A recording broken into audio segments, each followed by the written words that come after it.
And then the business of healthcare. It's not just a clinical site, there's an entire business that moves around healthcare that oftentimes we miss a little bit. With reducing taxes, reducing revenues, what are you going to do? Are you going to raise taxes? What are you going to do to be able to, balance your budget? Well, you're in for a real treat today. This is one of our fireside chats sponsored by our Idea Center. My name is Brian Stewart. For those of you who don't know, most of them think I know you. I'm the campus president here. We're really excited to have one of our partners with Jackson Hospital Health Systems here today. When I came here, I've been here 2 weeks, and this is the first community partner I met with. And I can honestly say that ever since that day, that Jackson has been one of the closest allies we have. Carlos has also been on our board of trustees, and I won't steal all his introduction, but he's been an amazing partner.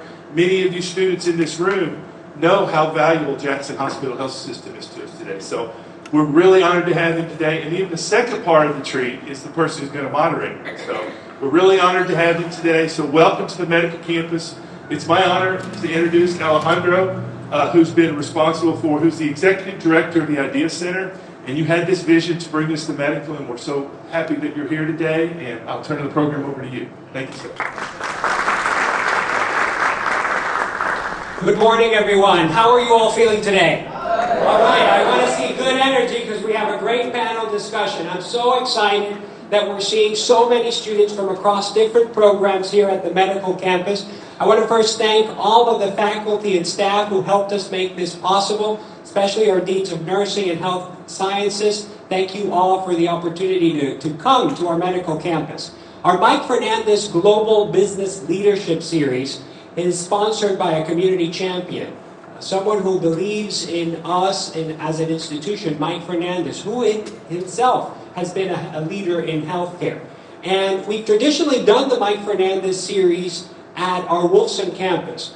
But now it's time to make sure that we get it out of our Wolfson campus and around. So we had our first time outside of Wolfson at West earlier this year, and we're so happy to be at the medical campus. Today you're going to hear a lot about the business of healthcare and the soft skills that are needed so that you not only succeed on the clinical side, but also so that you can be leaders in healthcare. So that you can embrace technology and innovation, and so that you can, in your own ways, whether you're a nurse, whether you're a tech, whether you are a PA, that you can go out there and lead. So we're excited to talk about some of that today with Carlos Migoya, who is the CEO of Jackson Health System, and President Pumariega, our president here at Miami-Dade College. We're going to be talking about what does it take to be a leader in healthcare, and how you all can learn from the experience that Carlos has had, not just in healthcare, but also in banking. I hope you all have a lot of fun. This is not the first time that we're going to see the Idea Center at Medical Campus, and we want to transform you all into critical thinkers who have a growth mindset, who are looking at healthcare and are saying, how can I make healthcare better? That's our goal at the college. So without further ado, I want to hand it over to Carlos and to President Pumariega. Thank you all. Enjoy the show.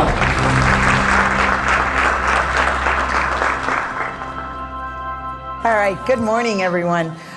So glad that you guys are all here. And this is a real treat because I've known Carlos for a long time in our community. I have to tell you, I'm going to ask him to share a little bit of his story because he got to healthcare in a different pathway than you might know. And I think that that is one of those opportunities that sometimes you might have a career, a really successful career, as he did in banking, and then have an opportunity to lead, because we're talking about leadership. And the reality is that leadership is a different set of characteristics than maybe expertise. You can be a leader. It doesn't make you an expert, let's say, in brain surgery. He's going to rely on his team, on the doctors and the nurses at Jackson, to be the experts in those areas. But as a leader, it's about collective impact and how you transfer those skills of leadership from banking to healthcare or to another industry, right? It's about those skills that you acquire along the way. And I think as you all are becoming experts in your area, it's also then growing and having the professional development to add on to those expertise and those expert skills, leadership skills. I don't think anyone ever wakes up in the morning and says, I'm going to be a leader. I wake up in the morning every day on how I can make a difference in our community, and Miami-Dade College is the place in where that impact can happen. I don't ever wake up in the morning and go, I'm a leader. Nope. Wake up in the morning on how do I inspire and motivate our team to have a positive impact in our community through the power of education. And I think that you're going to hear that same passion and purpose as we hear from Carlos Migoya and his story. And I want to start back to like being little. Cuba, coming here. Tell us and tell the students about that, Carlos. I got here when I was 11 years old. My dad in Cuba was a labor leader. He actually was the head of the Textile Workers Union in Cuba. The unions in Cuba were part of the government. He was there. It's actually quite interesting because he led the 2 national strikes against President Batista, and then they wanted to put him in jail, but of course under Batista, his boss, which was a good friend of Batista, kept him hidden for a while. So that kind of stuff happened in Cuba back in those days. A few months later, Batista leaves. Fidel Castro comes on board, and he goes to his office, and a lot of the Communist Party people were there, and they said, "You're not one of us. You need to get out of here." So he wasn't liked by Batista. He wasn't liked by Fidel. And when Bay of Pigs came on board, and a lot of his friends were being put in jail for 20 years and 25 years for no reason other than the fact that they were not liked by the government, he said, we need to get out of here. So October 61, we ended up, the 3 of us ended up in 3 different planes. So it was during Peter Pan, but I came alone, but I came within a week. We all 3 got here. I'm an only child, and my parents didn't speak any English. They didn't speak much English when they died, and which is part of why Miami is such an interesting place from that standpoint. So at the age of 11, I had to grow up pretty fast, and I had to become an adult and be part of the decision making. Every time we bought a new house, it would be in the house we bought in Westchester, not far from FIU. Mortgage payment was $200, and my dad sat down and said, "Okay, what can you do? What can you do? And how do we make the payments? How do we keep up with the $200 payment?" So it was a different time. I guess the other side to that is, as a kid, because I had to grow up so fast, I was a little more daring, and I did things that my parents didn't want me to do, which is a bad thing because when I had kids, my dad used to tell them all the things I used to do. I said, "Dad, you're not supposed to do that." In high school, I was not really a good student because I spent a lot. I was racing cars in Europe. And I was playing in a rock and roll band, and schooling was not that important to me. So I didn't have great grades. So the only opportunity for me was Miami-Dade College. We didn't have FIU back then. As a matter of fact, I think I got some award here or something, and I was being interviewed. And Hall of Fame. He's in the Miami-Dade College Hall of Fame. Yeah, and that's what it was. And so Eduardo was in the room, and Eduardo says, "What was the one thing that really made a difference for you at Miami-Dade?" I said, "The career counselor said to me, you have a 98% chance of not making it past Miami-Dade." And Eduardo said, "That was motivational, right?" Yeah, and Eduardo said, "No, I don't think we're going to use that one." But it was motivation. And not only did I finish Miami-Dade, I went to FIU, got my undergrad, I got my graduate degree, but I did that the whole time, by the way, while I was working full-time. I went to school full-time, and I worked full-time. As a matter of fact, when I got my master's degree, my last class at FIU was policy analysis, and I'll never forget, Richard Hodges was a professor, and as I'm turning in my paper, he says, "What are you going to do with all the extra time?" He says, my wife's pregnant. I got to go home. I have a child coming. He says, who's the father? Because you haven't had any time. But that's what I did. I love that. And you know what I love about the college? It's still that same college. How many of you are working while you get this degree? How many of you are the first in your families to go to college and get that degree and walk across the stage?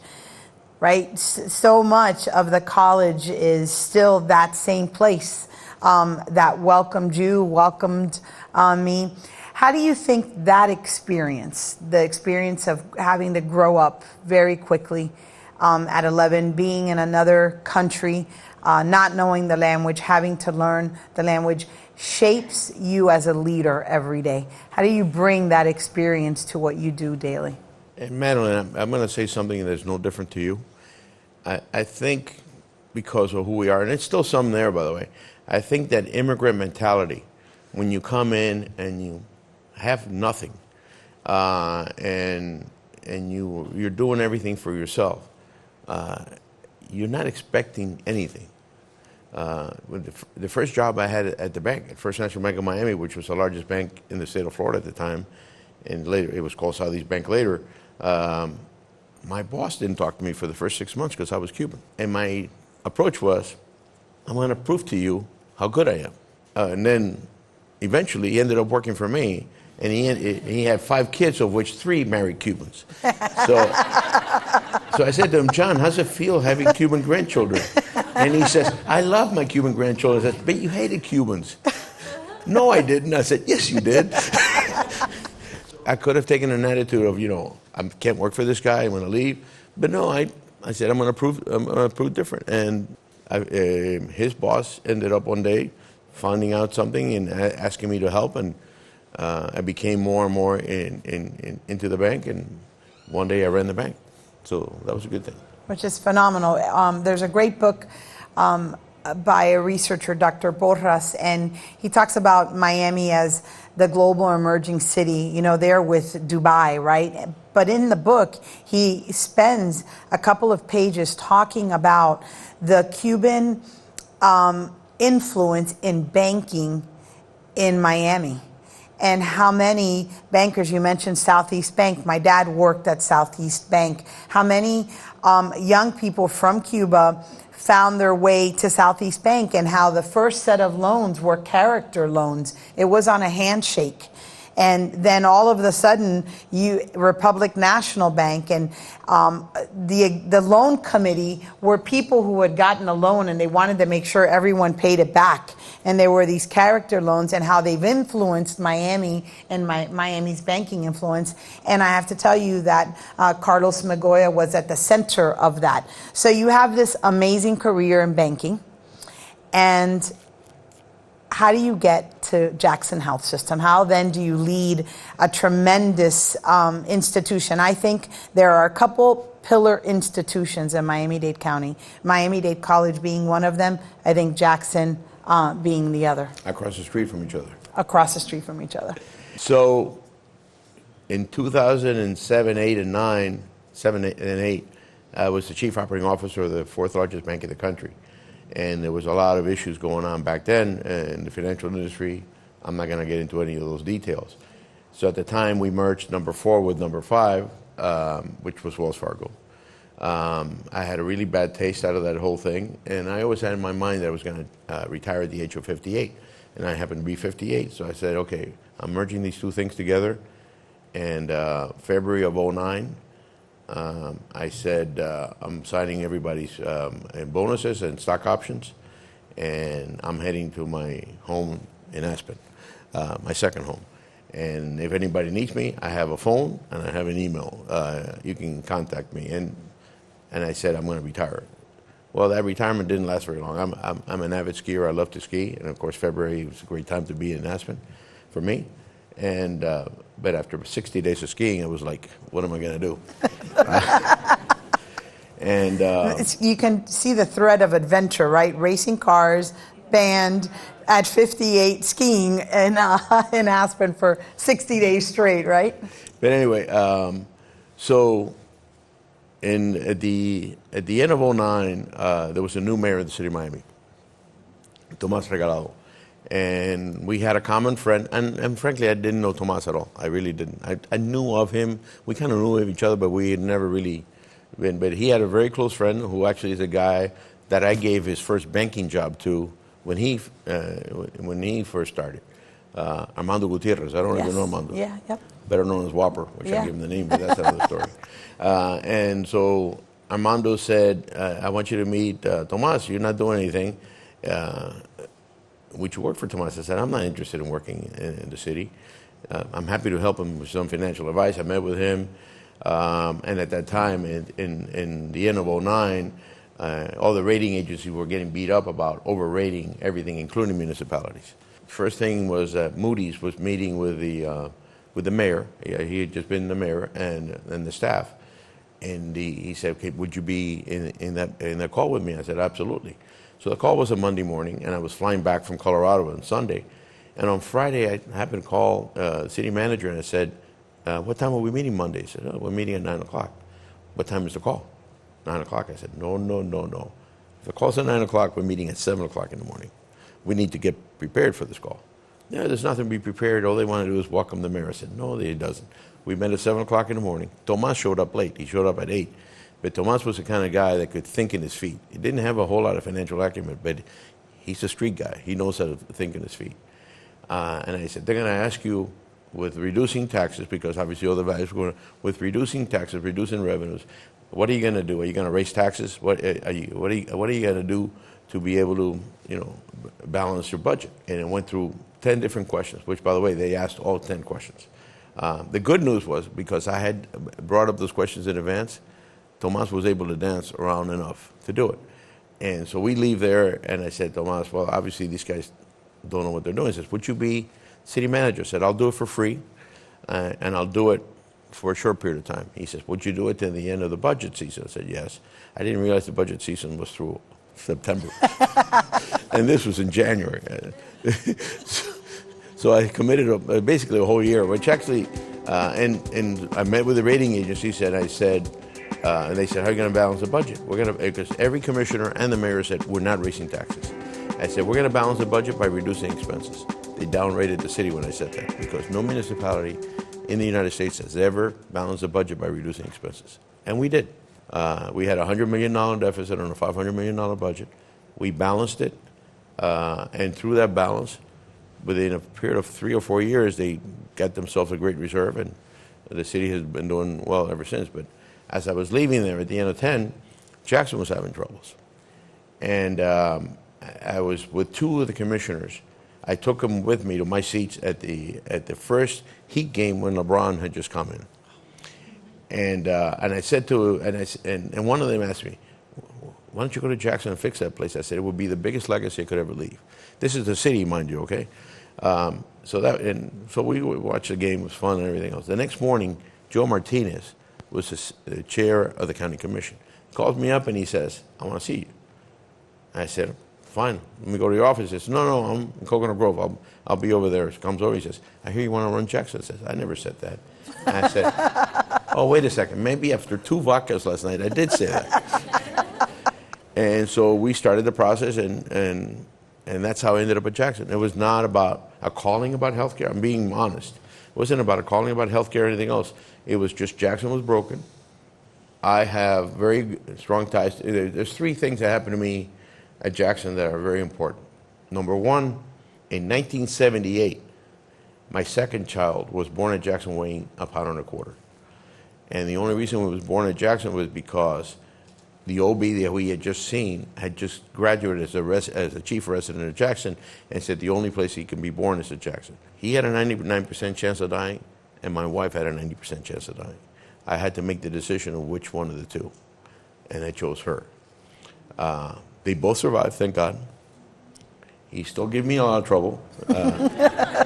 And he was here this weekend, as a matter of fact, for the football games. But the both of them living in Denver, and he was healthy ever since for that. 3 years later, in 1982, my aunt and my godmother needed a kidney. This is early in transplantation. Kidney transplant started in '79. And Jackson was at the forefront of transplantation back then. And my mom donated a kidney to my aunt, her sister, in 1982. which gave her an additional 9 years of life.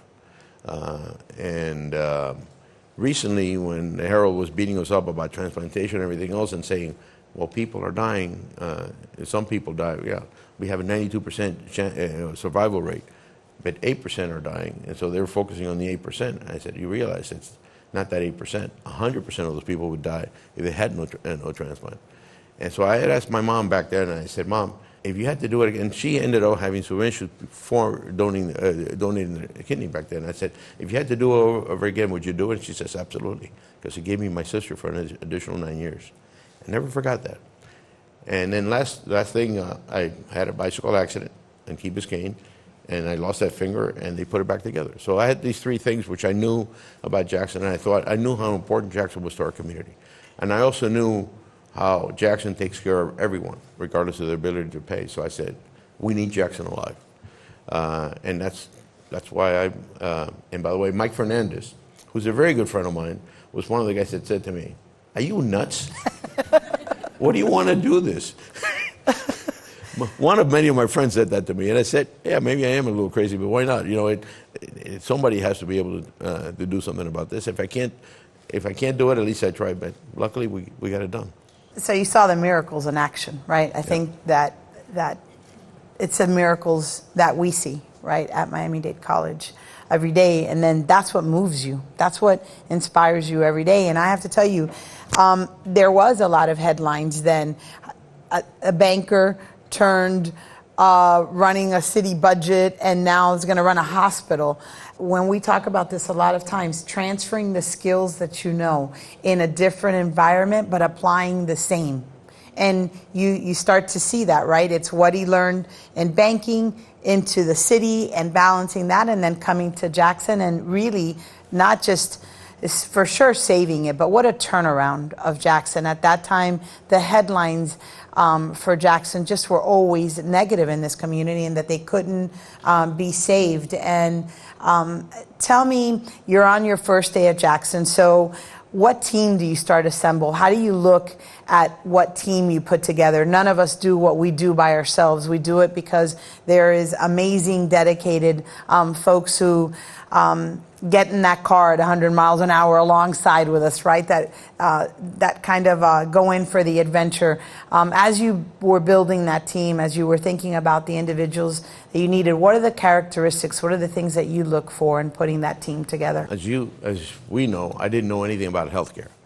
So I had to figure out healthcare experts. To give you where we were at the time, Jackson had lost $500 million over a period of 4 years, right before that. It had depleted the working capital. We were down to 5 days cash. A typical hospital has 450 days cash. We were down to 5 days cash. The only reason we were alive because we were a department of the county, and it relied on the county. So, and frankly, how I ended up in the job was because Jackson asked money from the county, which through the boy, Joe was able to fire the entire board and created a financial recovery board. I got hired by the old board, then came on board with the financial recovery board. And there's one of our board members right over there. Irene Lipoff, Dr. Irene Lipoff. And at that time, many of the leaders, many of the managers that worked at Jackson, the real good ones had left, because it wasn't what was going to happen to Jackson. The Herald every day was speculating, because if you don't know what you're talking about, you say 5 days cash, that means in 5 days you're out of business. No, because obviously you make a little more money and you continue with the 5 days. But so the Herald every day was speculating, when is Jackson closing? So needless to say, if you're working in an organization where's Jackson closing, you're not going to be there. So I said, I got to find somebody. And Steve Sonnerreich, who was running Mount Sinai at the time, said to me, you got to go hire Don Steichman. Don Steichman was the guy that ran Tenet and bought all the hospitals in Miami for Tenet. And he's over in Tampa with a long-term care facility that he built, and he's bored over there. He wants to get back in the hospital business. And I met with Don 3 times, and obviously he was the ultimate operator. And Don was with me from the beginning until just August of this year, he stepped down and he said, it's enough is enough.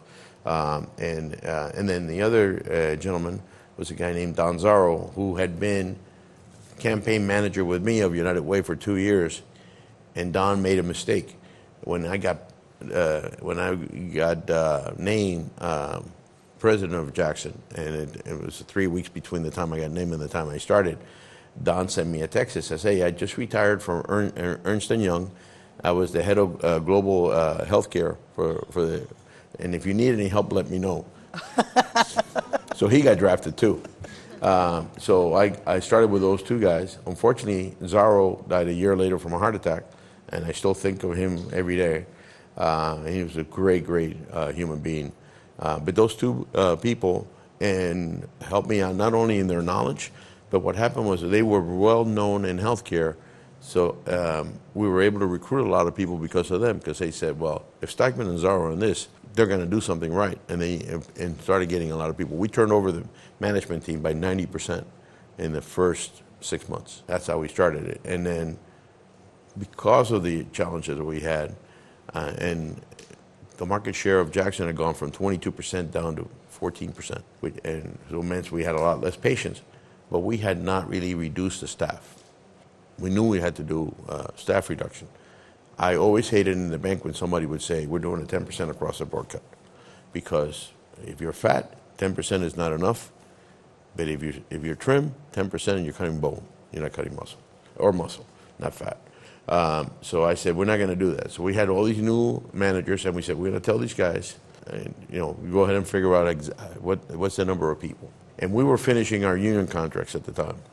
And I promised Martha Baker and Mark Richard that the layoff would be around 200 people. We had 11,500 people at the time. And Don came to me and said, 200 people, okay, fine. 2 weeks later, comes back and says, it's about 350. 2 weeks after that, it comes back, it's about 500. Well, it turned out it was 1,500 people we laid off. The unions were not really friendly with me. As a matter of fact, they put my picture in a tux to every voter of Dade County saying, billionaire banker destroys Jackson. So the Herald asked me, they didn't quote this part, they asked me, how did you feel about that? I said, they mistake. They call me a billionaire banker. I'm not a billionaire. It didn't help my sex life, so I don't know why I should accept it. So, because what are you going to do? But the good news was we were able to balance the budget. We had a $100 million deficit. That layoff alone was $78 million a year in savings. We were able, the first year, had a surplus of $8 million.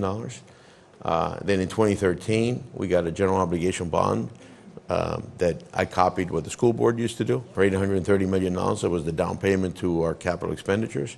We have just now completed, we've done $2.1 billion in capital expenditures. That 830 was just a down payment. The rest of it, I have not borrowed any money. And what's your cash on hand now?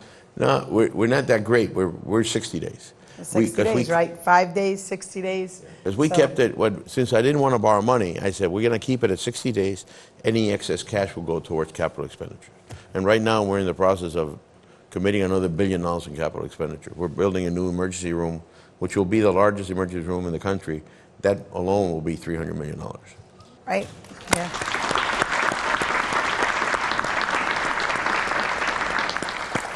And think about what we think about Jackson today, right? The confidence level in our community. I was the dean at the medical campus during that turnaround time here. So it was an interesting time to be in the health district when your largest partner, those were the headlines every day. The headlines were relentless. Before I open it to a couple of questions, I want to pivot to healthcare and the future of healthcare. Not 2 years ago, we sat right here in a room and we always feel like we face a nursing shortage. We never quite have the number, but it seemed really critical.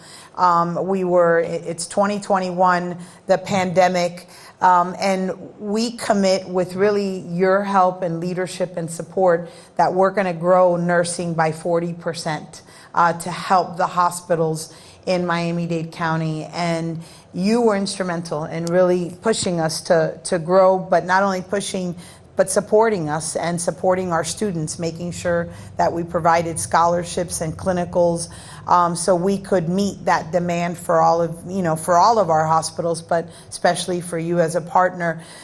When you look now at the future of healthcare, we've been through the pandemic. Certainly what opportunities the pandemic brought on any silver lining about telehealth and the way that we consume healthcare in the room are really the future of healthcare and our students. From where you see it, how do you think healthcare will be transformed? Well, we're no different than you. Technology and innovation came late to healthcare. In banking, I was telling the group before, we started completely re-engineering the entire system in 1995, which is at the beginning of the internet.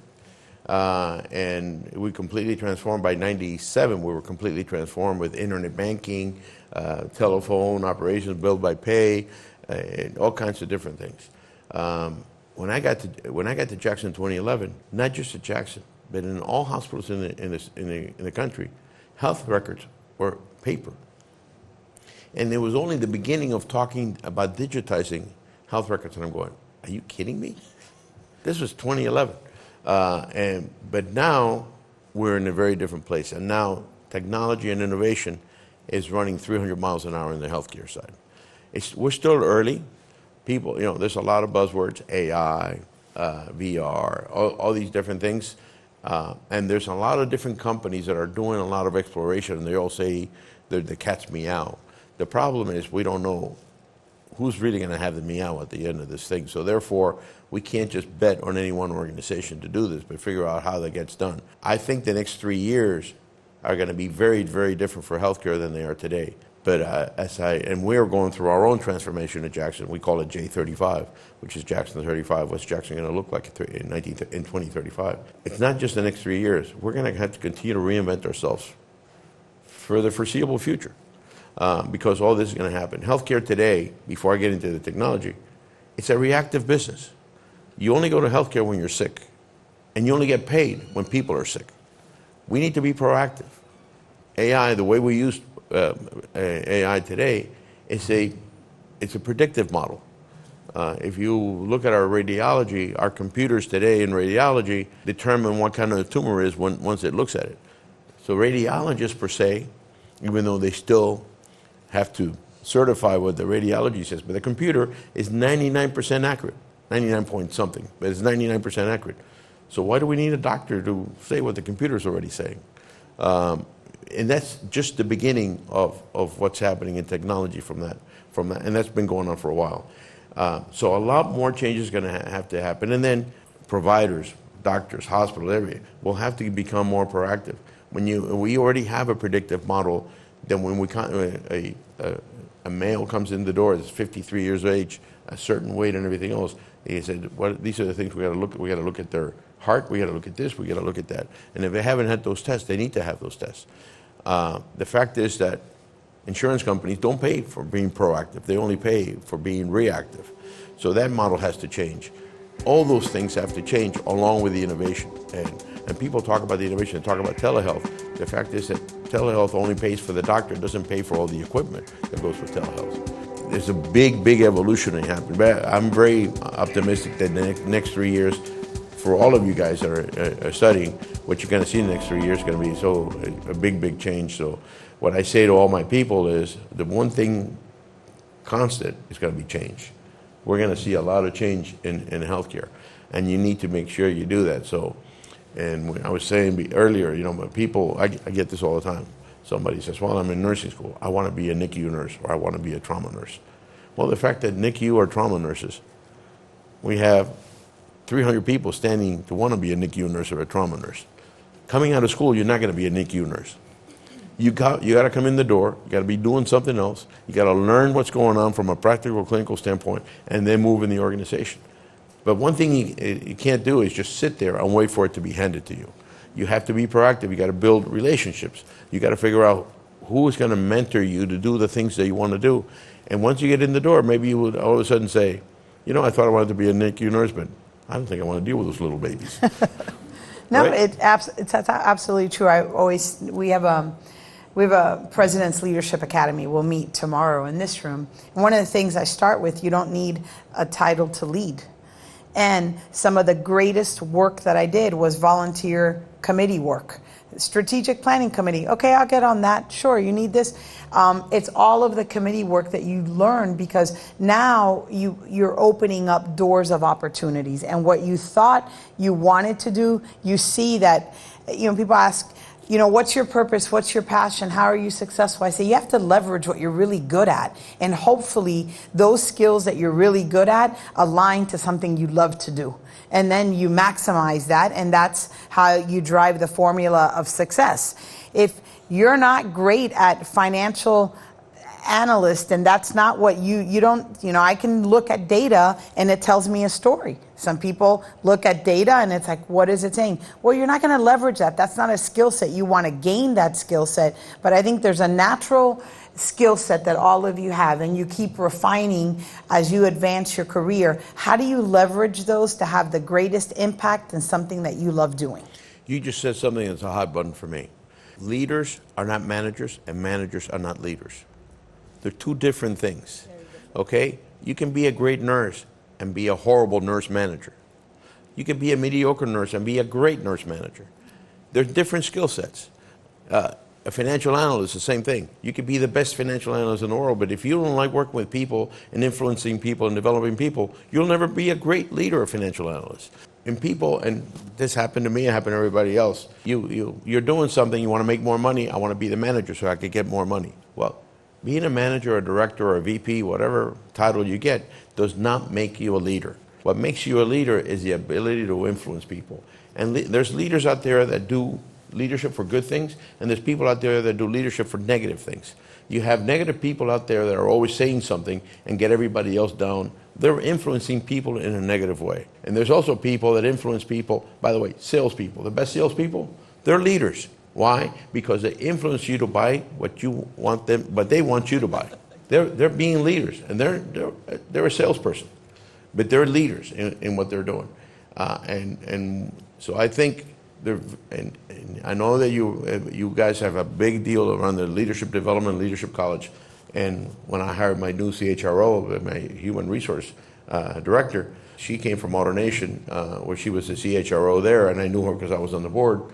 She is very strong about leadership development, and she's very strong about training, and that's what I wanted her there for, because we got to make sure if we're going to train people, if you're a nurse manager today and you're not good at what you're doing, rethink it.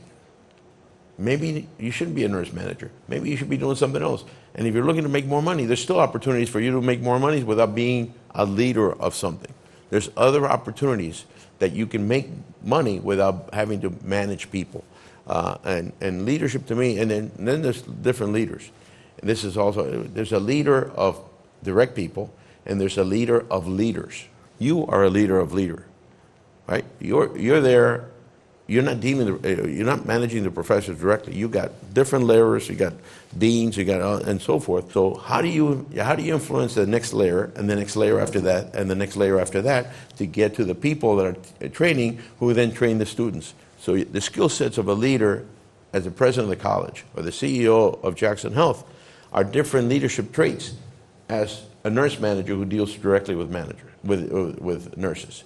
And how you work through that environment, it's really understanding who you are and understanding how it takes to influence people and the situation. You can't lead everybody the same. Everybody has different needs. So how you, so I'm sorry. I love that because, we have a couple of department chairs in here, right? We have chairs. I always say that's the toughest job at the college because they're the leaders of the faculty. And they're one of the faculty too because they came out of the classroom. Most of our department chairs came out of the classroom. So they have, a love for teaching and learning. And now they lead their peers. And I always say, my job is easy in comparison to the chairs, right? I always say this to the provost, like, let's get a chairs academy. Let's infuse love and support to our chairs because they're like the nurse managers. It's a tough position because they're in that middle management leadership role. But I want to pivot now to let you all ask some questions. So does... Yes, good morning. My name is Octavius. I am a part of the nuclear medicine program. And so you guys were talking about leadership, and it kind of led right into my question, because I wanted to know if you could give some insight or advice, or maybe a few words about some essential skills that you need for leadership when you're trying to come up in leadership, or, about leading your peers. There's a basic one. You have to like people. If you don't like people, if you'd rather work with a computer all day long, you shouldn't be a leader. And the other one is, you can't come right out of school and never manage anyone and be a leader. You have to learn what you're doing, and as you're doing that, you got to learn about yourself. It's important for you to know who you are and what you're in, and what are the things you need to develop on how to influence other people. And one thing is, you're learning clinical classes to be a nurse, but there's also leadership development classes on how to be a leader and learning from each other. And I get this all the time. One of the most difficult people to deal with are doctors, because they think they know it all, and they're horrible business people. So they get an MBA and they say, "Oh, I have an MBA. I know everything about business." Yeah, right. So it's the same thing. Just because you're a nurse manager does not mean you're a leader, or you're a director of radiology, or whatever different things. It's a learning about yourself and a learning with the people, and you start one step at a time. You can't just do it. Madeline didn't just get into this job. She came up. She wasn't just the dean here either. She came up the organization. It's a tough job when you think about academia. When you're teaching in academia, whether it's in medical school or in university, when you're going from a professor to being a chair or something, and then being the dean or something, because you have no way of understanding how to manage those people. So it's a touch and go, and it doesn't always work. But liking to develop people is probably the most important thing that needs to be a leader. And then not everybody can be led the same way, just the same way that not everybody can be taught the same way. It's the same thing. You got to understand the motivation of each individual that works for you, to understand what makes them motivated to do what they need to do. And I'll tell your mother, you're a troublemaker. Next one up for a question. Good morning, everyone. My name is Shelda. I'm a part of the new dental assistant program here, and I share the same similar story as you in terms of like migrating from another country. And I wanted to know, like, what would you say to, anyone whose parents have to move to another country? Like, what word of advice or what motivation, would you give them to want a better path for yourself? Because I mentioned at the beginning, you mentioned that, when you first started, you weren't probably like the best student and things of that sort. What made a shift? What made you want to, I guess, be a better version of yourself? Aside, from the sacrifices that your parents made, like what made that switch in you to want to reach, higher heights? That's why I love our students. What a great question. It is a great question. It's a difficult one to answer. I don't know that I really switched per se, is how I grew into the environment. I remember seeing my parents growing up as a kid. I mentioned my dad was a union leader. My mom was a supervisor in a bedspread company in Cuba, and then came here, and she was a forelady in a swimsuit company. My mom was a driver of people. She loved dealing with people, and she liked managing people and that kind of stuff. My dad in Cuba was a hell of a speaker. Was a great speaker. Obviously got to the United States. Speaking was in Spanish, didn't do so well in English. So he completely lost that and just became a worker. But I learned from both of them, and their dream was for me to go to college. My dad was father. He was the oldest of three. His father died when he was 9 years old, and his mother took him out of school so that he could earn a living with her to take care of the family. He never went back to school, so he was self-taught. My mom, similarly, went through the 6th grade and was taken out of school when her dad had an epileptic attack and couldn't work anymore and had to help the family. She was the oldest there as well. So their dream was for me to go to college. And I originally didn't share that dream with them. I had other goals in mind. I thought I was going to be a Formula One racer. I got close. I didn't make it, but I was close. When that didn't happen, and all of a sudden I started settling down, my grandmother wanted me to be a banker. I had long hair because I was in a rock and roll band, and she said, "You cut your hair, you go work in a bank, I'll buy you a car." My grandmother didn't have any money. I don't know how she was going to buy me a car, but that's what she kept saying. And so I started in the banking business, and I was a teller, and one thing that led to the other, and I said, I think I like managing people. I don't, because it was more money, and it hit off. But the one thing I did the whole time, I never took a no for an answer. I always wanted to prove that I was better, and I never compromised my principles. If anyone ever told me to do something I didn't believe in it, I didn't do it. I never got fired. I ended up getting promoted. I got lucky, but I never compromised my principles. And I say that to people all the time. When people that work for me, if they go work somewhere else where I think it's going to be questionable, I said, there may come a time in which they may ask you to do something. If it's not within your principles, you shouldn't do it. Because the only thing every one of us have, we may not have money, but we have our pride and who we are. And if you compromise that, you're worthless. So that to me is the most important. Thank you, sir. And before I do have one last question.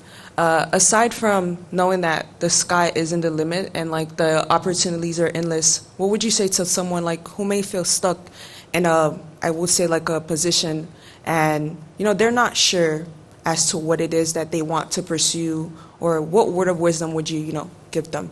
I thought I was going to be an architect when I started going to school. When I was in Miami-Dade, I was going to be an architect. Then I realized that coming to the third year in architectural, you needed to work on it nights and weekends, and I had to make a living. So I couldn't stay in architectural school. So I shifted to business.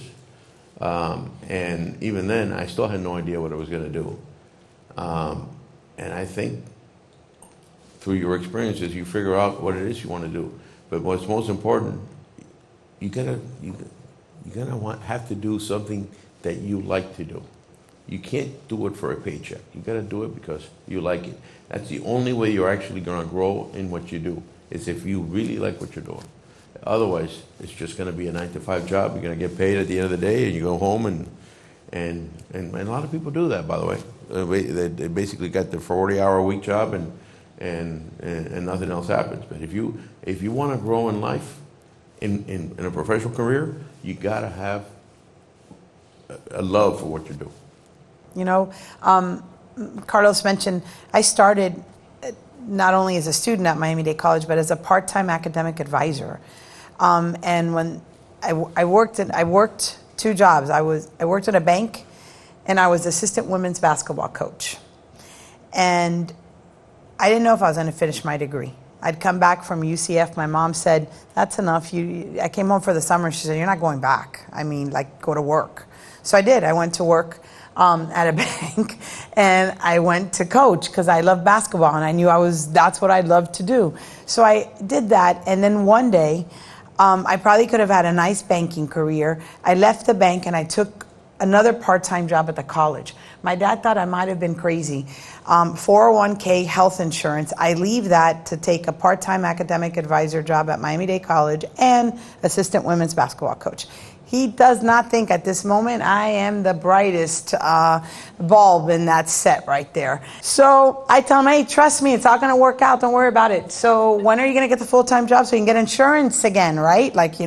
Good Cuban parents. Do you have insurance?"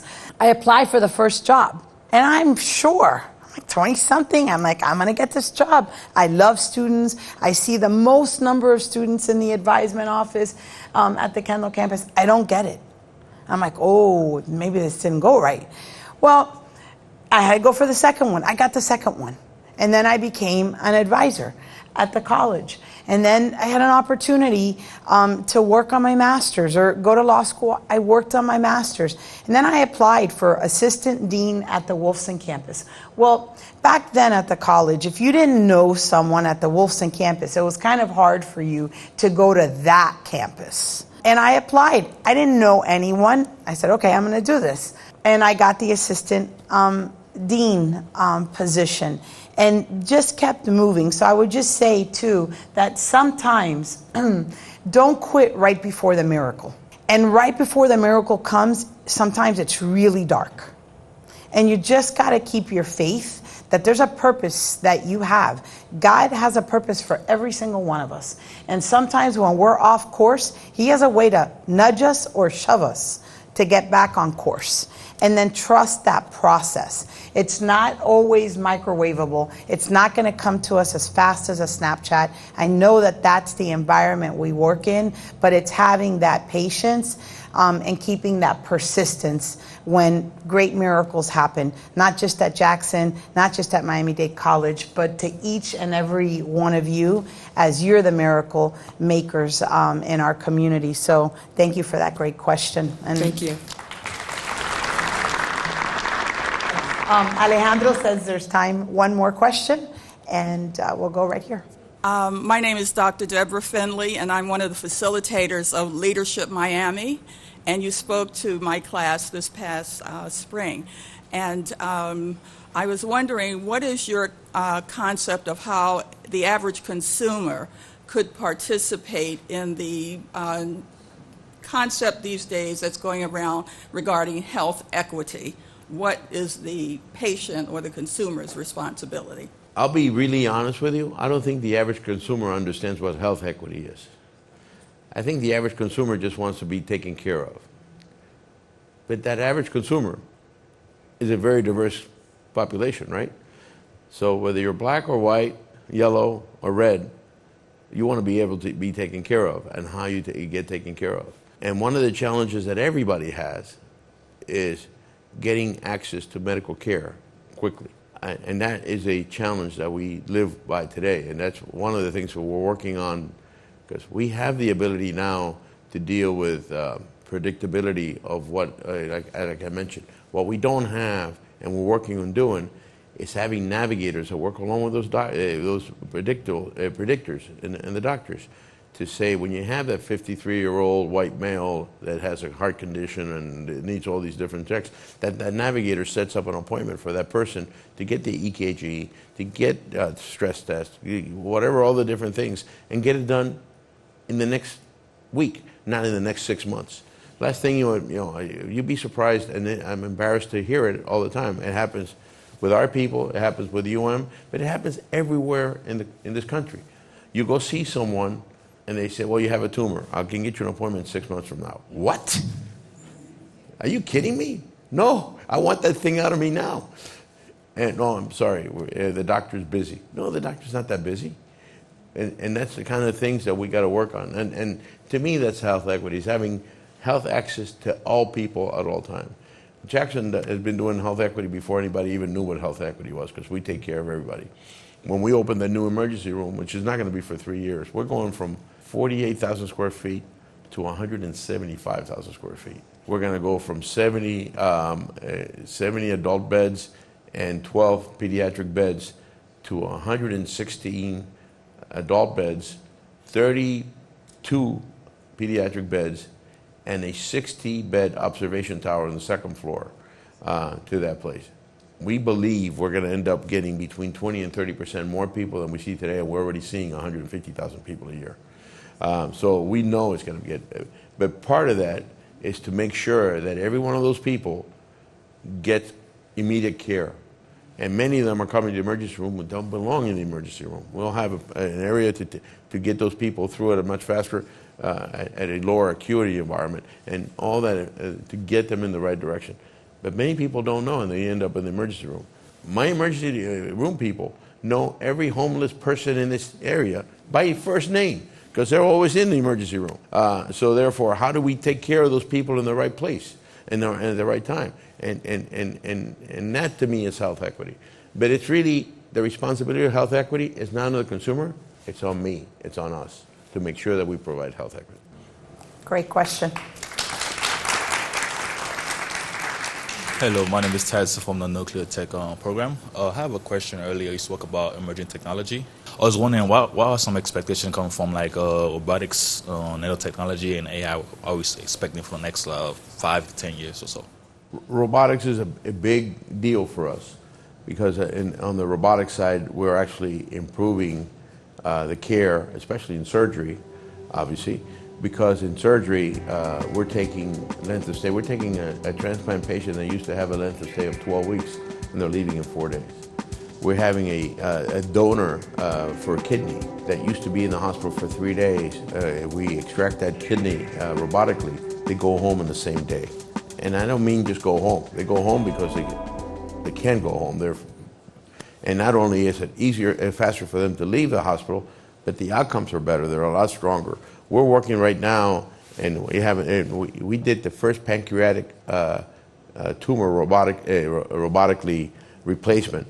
And we now are working on liver transplants on patients with metastasis from colorectal and rectal cancer.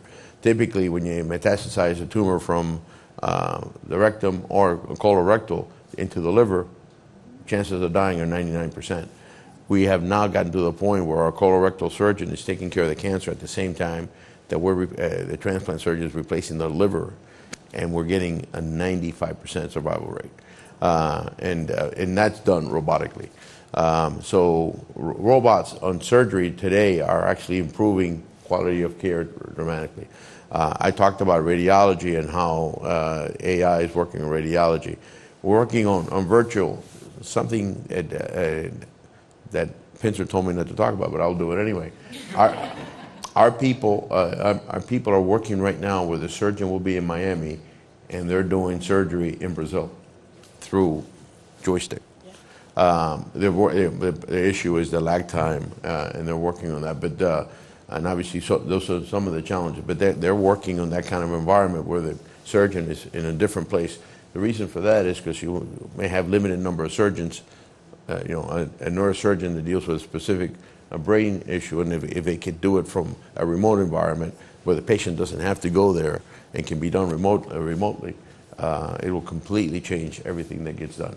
That's just a lot of the stuff that's going on today.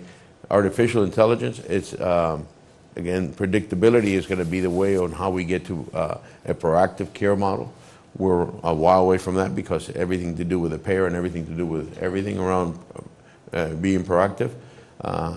But we will be proactive in getting people appointments in the next 90 days to 180 days. And we're going to use AI to do that. By the way, banking was using AI in 1995. But it was a simple thing. We took our salespeople, and the computer would say, if they live in a certain area and they have a certain age, they ought to have a mortgage, they ought to have a brokerage account, they ought to have this, they ought to have that. And if they have all these products, these are the products you should be selling to and talking to them about it. And that's how we use predictability. And it was the ability to predict what kind of products a person should have. And that's how we grew, part of how we grew the bank. But that was 28 years ago. So there's a lot of stuff that is yet to happen in the healthcare. But like I said before, the next 3 years will be a dramatic change. Great. So I just want to say thank you. I know how busy you are to come and spend time with us and just that's what the Idea Center does, is just really create a platform to have these kinds of fireside chats, right? That the students, our faculty, our staff, our leaders really leave knowing you, knowing your story, being inspired by your story, but most of all, feeling the love and the passion that you have for Jackson, for our community hospital, and we're the community's college. So let's give them a warm round of applause, and thank you so much for everything you do. Thank you, guys. Thank you both for being here. Thank you for speaking from the heart. I think we're all leaving here very inspired. We also have community partners here. If you would like to tour our simulation hospital, please let us know. We are offering tours after so that you can see what we're doing at MDC. And to our campus presidents who are here, thank you for staying. We're going to continue to spend time at your campuses with the Mike Fernández Global Business Leadership Series. Let's make sure that we continue to inject this growth mindset, a lot of the things that we spoke about here today, in the classroom. I hope you all have a wonderful day and continue to enjoy the program outside. Thanks.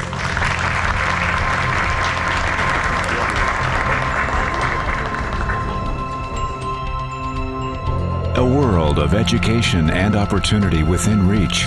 You're watching MDC-TV.